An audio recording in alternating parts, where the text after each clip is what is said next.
దేశంలో అత్యంత నిజాయితీ పరులైన లీడర్ల లిస్టులో పవన్ కళ్యాణ్ ది మొదటి స్థానం. ఓ క్రెడిబిలిటీ సంస్థ జరిపిన సర్వేలో ఫస్ట్ ప్లేస్ లో నిలిచిన ఆంధ్రప్రదేశ్ డిప్యూటీ సీఎం. మొదటి స్థానంలో పవన్ కళ్యాణ్ ఉంటే దేశంలో రెండో స్థానంలో నిలిచిన ప్రధాని మోదీని మించిపోవడం అంటే సామాన్యమైన విషయం. అది టాప్ 3లో ఎస్ జయశంకర్ అండి. 4వ స్థానంలో ఉన్న వ్యక్తి యోగి ఆదిత్యనాథ్.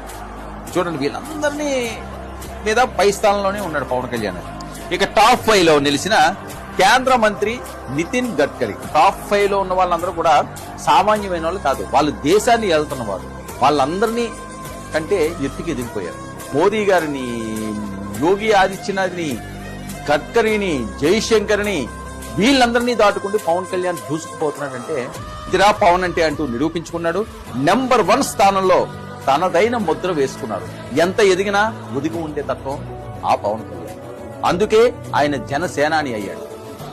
ప్రతి ఒక్కరి గుండెల్లోనూ చిరస్థాయిగా నిలిచిపోతున్నారు. పదవులు కాదు ముఖ్యం, ప్రజా శ్రేయస్సే అనే గొంతుకతో ఎన్ని కష్టాలు ఎదురొడ్డినా ప్రజలకి నేనున్నానన్న భరోసా ఇచ్చే ఏకైక నాయకుడు పవన్ కళ్యాణ్. అందుకే ఆయనకి అరుదైన గౌరవం. నెంబర్ 1 పవన్ కళ్యాణ్. పవన్ అంటే ఇదేరా.